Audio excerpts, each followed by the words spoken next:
నమస్తే. నా పేరు జయశ్రీ. తిను మా అబ్బాయి శంకర్. తినని లాస్ట్ ఇయర్ హెచ్‌విఎన్ కోచింగ్ సెంటర్‌లో జాయిన్ చేపించామండి. యాక్చువల్లీ అంతకుముందు వేరే స్కూల్ చదివేవాడు మా అబ్బాయి. కానీ ఎప్పుడైతే మేము ఈ హెచ్‌విఎన్ కోచింగ్ సెంటర్‌లో జాయిన్ చేపించామో అప్పటి నుంచి కూడా మా అబ్బాయి మ్యాథ్స్ అని ఇంకా మెంటల్ ఎబిలిటీ చాలా బాగా చేస్తున్నాడండి.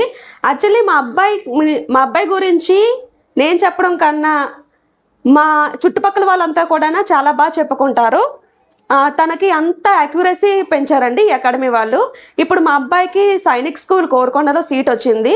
300కి గాను 270 మార్క్స్ వచ్చాయండి మా అబ్బాయికి. మా అబ్బాయి గురించి నేను ఎందుకలా చెప్తున్నానంటే, ఇక్కడున్న ఫ్యాకల్టీ హెచ్‌విఎన్ అకాడమీ వాళ్ళు నాకన్నా కూడా వాళ్ళకే ఎక్కువగా తెలుసండి. మీ అబ్బాయి అంటే నాకు అంత కాన్ఫిడెన్స్ లేదు తన మీద. అంటే తెచ్చుకుంటాడు సీట్ అనే కాన్ఫిడెన్స్ అయితే నాకు రాలేదు. బట్ ఇక్కడున్న ఫ్యాకల్టీ ఏంటంటే ఎస్పెషల్లీ ఒకసారి తనకి మీ అబ్బాయికి ఖచ్చితంగా తెచ్చుకుంటారు సీటు, మీరు ఎందుకని డిసప్పాయింట్ అవుతున్నారు, మీ అబ్బాయి గురించి నాకు తెలుసు అనేసి చెప్పారండి. సో అలా చెప్పడం వల్ల నేను ఉంచాను. బట్ అలా ఉంచినందుకే మంచి మార్క్స్ అయితే మా అబ్బాయి గెయిన్ చేశాడు. Thanks to HVN academy. Actually ఇంతలాగా మా అవార్డ్ స్కోర్ చేస్తాడని నేను అనుకోలేదు.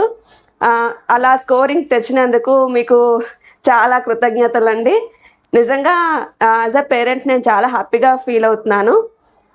మీ పిల్లలు ఎవరైనా సరేనా మంచిగా సైనిక్ స్కూల్లో చదివిద్దాం అనే మీకు కాన్సెప్ట్ ఉంటే మాత్రం తప్పకుండా ఈ హెచ్‌విఎన్ అకాడమీని ప్రిఫర్ చేస్తారనేసి కోరుకుంటున్నాను. Thank you.